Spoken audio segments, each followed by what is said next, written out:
택배업계 28년 만에 첫 휴일을 가진답니다. 이 대형 택배 회사들이 내일 8월 14일을 택배 없는 날로 정했고 배송을 하지 않기로 한 겁니다.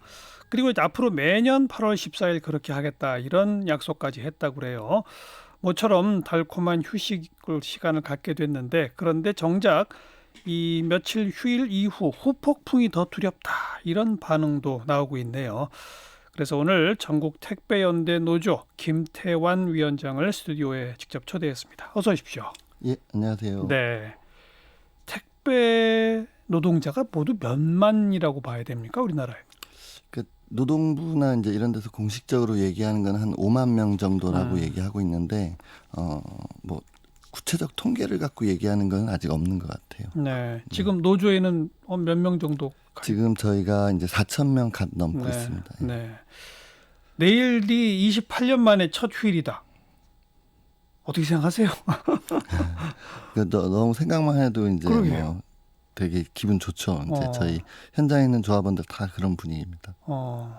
근데 전원이 다 쉬는 건 또 아니라면서요? 그러니까 그 특수고용 노동자로서 이제 근로기준법에 적용받지 않는 분들이 이번에 다 이렇게 쉬고 예. 이제 근로기준법에 적용을 받는 이제 일반 노동자들 분들은 적용하고 있지 않고 이런 걸로 알고 있습니다. 직고용되는 택배 노동자들은 네네. 그분들에게 그 순환 근무에 따라서 그냥 가는 거니까. 네네. 직고용이 아닌 형태는 전원이 그러면 쉬게 됩니까?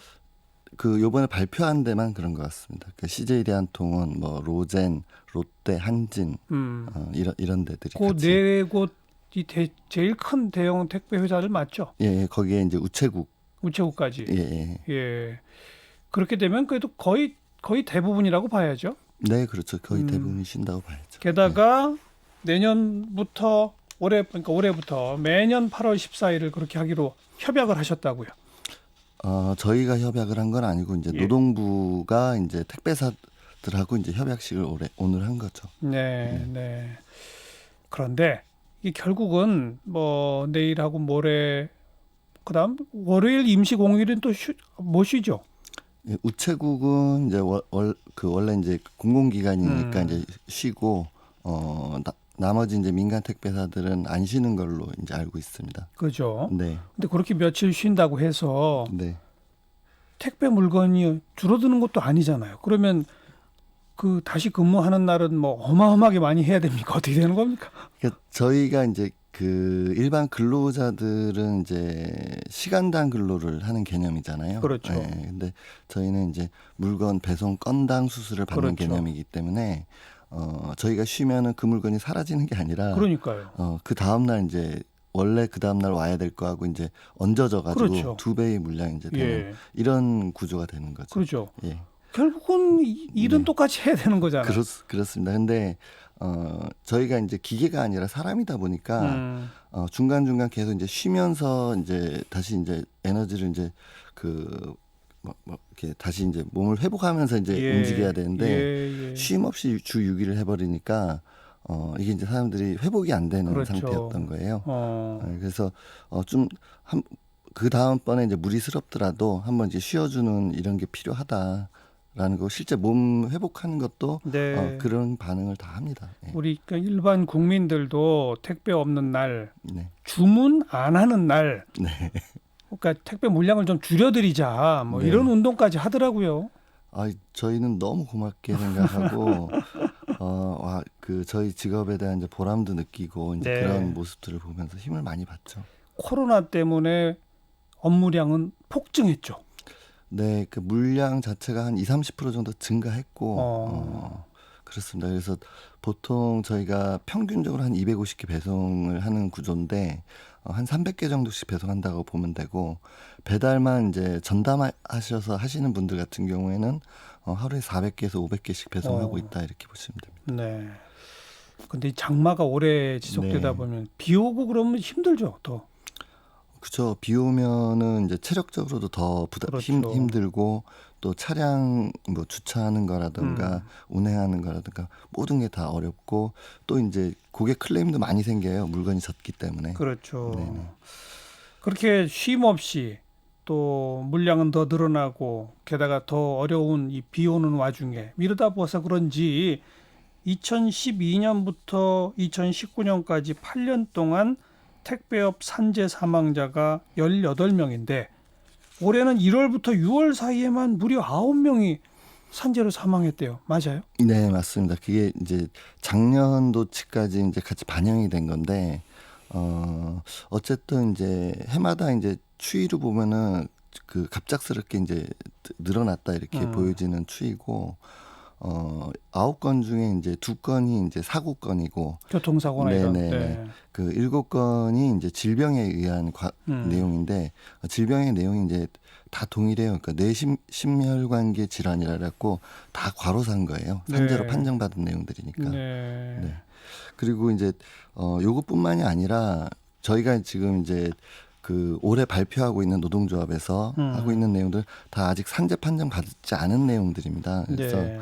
뭐 3월에 한 분, 그다음에 4월에 한 분, 5월, 6월, 7월 지금 7월까지 5분이 사망 사고가 생겼는데 이분들이 다 동일하게 이제 과로사고 아직은 산재 판정까지 나지 않았지만 네.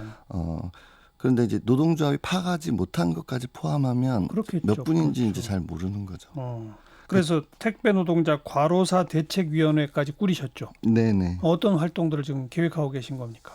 그러니까 저희가 이제 그 과로사 대책위를 꾸리게 된 거는 지금 택배사들이 유족에게 이제 제대로 된 사과조차 하고 있지 않고 있고 또 산재 신청을 위한 자료 요구에도 이제 불성실하게 임하고 있습니다. 그래서 유족들은 이제 현장에서 다시 이런 일이 발생하지 않길 바라고 있고 이를 반영해서 이제 저희 택배연대 노조랑 이제 한 67개 시민사회 단체가 이런 문제를 해결해 보자 이러면서 이제 대책위를 구성하게 된 거고요.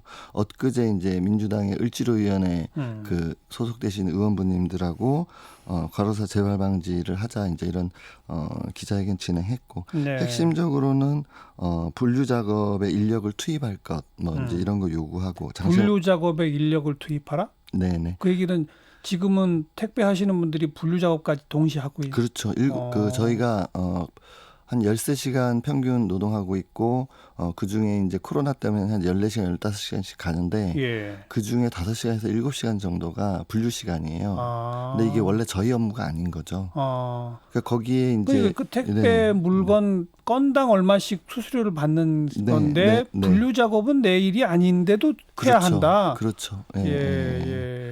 그리고 이제 이게 예전에는 이런 논의가 이제 불가능했었는데 지금 이제 코로나 특수기라 그래갖고 택배업계가 이제 택배사들이 영업이익이 거의 2배 이상씩 다 그 증가하고 있어요. 그렇겠죠. CJ 대한통운만 예를 들어도 지난해 한 670억의 이제 영업이익을 냈는데 올 상반기 이 추이로 보면은 1,300억 이상의 그 영업이익을 낼 것이라고 이제 예측이 되고 있고 그 정도면 충분히 이 분류 작업 인력을 별도 노동력을 고용할 수 있는데 그래서 이런 부분들에 대한 대책을 좀 사회적으로 같이 논의를 할 수 있어야 되지 않냐 이런 걸 이제 제안 드리고 있는 거고 또 노동부가 어쨌든 지금 사망사고가 계속 발생하고 있기 때문에 이 실태를 구체적으로 좀 조사하고 통계를 내야 되지 않냐. 그렇죠. 그래서 발생하는 문제를 좀 해결할 수 있는 그런 이제 산업안전 근로감독 실시 뭐 이런 거를 노동부가 좀 해야 되지 않나 이제 이런 얘기들을 하고 있고 또 이제 제도적으로도 문제가 심각한데 산재보험 관련해 가지고 적용제 신청을 할 수 있게 돼 있습니다. 보통 일반 근로자들은 산재보험하면 사업주가 다 내고 당연히 의무가 되고 이제 이렇게 되는데 저희는 이제 특수고용 노동자라 그래갖고 사장하고 저희하고 이제 반반 부담하게 돼 있고 또 적용 제외 신청서를 또 쓰게 돼 있어요. 그럼 적용 제외 신청서를 쓰게 되면 이제 산재 가입을 못 받는 거죠. 그리고 그럼 지금 산재보험 가입돼 있는 택배 노동자가 몇 % 정도라고 봐야 돼요? 그래서 이게 지금 이제 통계에서도 이런 형태가 되다 보니까 통계도 이제 앞뒤 안 맞는 통계들이 나오는데 노동부에서 이제 5만 명이라는 이 택배기사다 이렇게 얘기를 해요. 근데 사업주들이 산재 사업장이라고 신고를 해야 이 집계가 되거든요. 그런데 신고하지 않은 데가 3만 명이 넘는 거예요. 그리고 신고한 데 중에 또 그 절반 이상이 그 적용제 신청을 쓰게 되고 예. 그러니까 5만 명 중에 한 7천 명만 가입돼 있는 꼴인 거죠. 산재보험에. 네네. 그래서 이거는 사실상 제도적 허점을 지금 이제 사용주들이 악용하고 있는 거고 네. 노동부가 이에 대한 대책을 뻔히 알고 있으면서 개선하고 있지 않다 이렇게 보여지는 거죠. 앞으로도 이 택배 회사와 택배 노동자들은 점점 커지고 늘어나지 않을까요? 그렇죠? 네, 그렇죠. 점점 사회가 그쪽 방향으로 가고 있으니까. 그죠? 네. 그런데 지금 보니까 생활물류서비스산업발전법 이런 게 꼭 필요하다라는 주장을 하고 계신데 네. 이런 기본법 같은 게 지금 전혀 없어요? 네. 이쪽 업계에 대한? 네, 없습니다. 그 생활물류 영역이라는 게 물류 그러면 예전에는 다 전통 물류라 그래고 큰 차들 뭐 네. 기업 간의 거래가 이제 기본이었는데 지금 이제 택배라는 산업이 이제 도입되면서 뭐 배달이라든가 이런 다양한 것들이 이제 그 확장이 되기 시작을 했고 예. 여기에 대한 이제 법이 있어야 되는데 법이 없는 거죠. 그래서 이에 대한 이제 법을 만들자 이제 이런 얘기를 하고 있고 또 여기에 종사하는 일하는 사람들이 대부분 다 특수고용 노동자들이에요. 그렇죠. 예. 그러다 보니까는 노동기본권을 보장받지 못하고 있고 그리고 소비자들도 산업법이 있으면은 그 산업 안에서의 각 그 주체들의 책임과 의무 뭐 이런 게 다 정리가 되는데 그런 게 불분명해 버리니까는 소비자들이 결국엔 다 피해를 보게 되는 거죠. 그렇죠. 택배에서 대표적인 거는 이제 백마진 같은 거예요. 리베이트 이런 거. 어떤 거죠, 그게? 홈쇼핑이나 뭐 이런 데서 할 때 보면은 고객들은 택배 가격이 2,500원인 줄 알고 내는데 실제 택배사하고 그 고객사하고의 계약은 한 뭐 1,700원, 뭐 1,800원 이렇게 되는 거죠. 그러면 그 홈쇼핑 업체가 돈을 더 받는군요. 그렇죠. 물건값을. 네. 그리고 이게 택배사들의 경쟁하는 데서 이제 중요한 내용이 되는 거죠. 그래서 그 결국 이제 이게 다 소비자가 피해 보게 되는 거고 일하는 이제 저희 그 노동자들이 피해 보는 이런 내용들인데 이런 걸 어쨌든 그 생활물류서비스법이라는 걸 통해서 제도적으로 이제 안정적으로 만들어줘야 된다 이제 이런 요구를 하는 겁니다. 그 뭐 국회에서 뭐 그동안 이런 입법안이 발의됐다든지 그런 예도 전혀 없었습니까? 그러니까 지난해 이제 발의됐다가 폐기됐어요? 예, 그 재벌 택배사들이 반대한 것도 있고 또 이제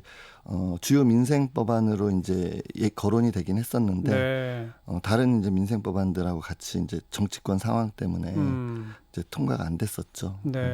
올해 다시 지금 입법 발의돼 있는 상태입니다. 이미 발의되어 있고 좀 본격적인 논의를 해야 되겠네요. 대부분 특수고용직인데 그 택배 회사의 직고용을 요구하는 목소리도 높지 않습니까? 네, 그런데 이제 워낙에 이제 직고용 문제가 되면 참 좋긴 한데 그 가는 과정에서의 이 갭이 워낙에 커서 아직까지는 저희들이 이제 그런 주장은 하고 있지 않고 주요하게 요구하는 게 이제 어쨌든 현장에서 많이 나오는 내용들 그래서 공짜 노동 분류 작업을 개선해 달라는 거 그다음에 이제 장시간 노동 개선을 위해서 뭐 주 5일제 뭐 휴가 이런 거를 좀 제도화해 달라는 거 그다음에 일상적인 계약 해지를 막을 수 있는 이제 고용 안정 대책, 안전하고 건강하게 일할 수 있게 해달라는 거. 그리고 택배 산업이 시작되고 나서 저희 수수료가 올라간 적이 없어요. 계속 내려가기만 했습니다. 그래서 이런 부분들도 제도적으로 개선을 해달라 이제 이런 요구들을 많이 하고 있습니다.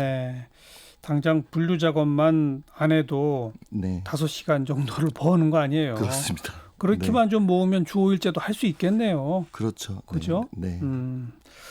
아무튼 뭐 내일 꿀맛 같은 이제 휴가 얻게 되셨는데 잘 쉬시고 그나마 매년 8월 14일 하루를 하게 됐으니 어디 다행이지 않습니까? 전국 택배연대 노동조합의 김태환 위원장 함께 만났습니다. 고맙습니다. 고맙습니다.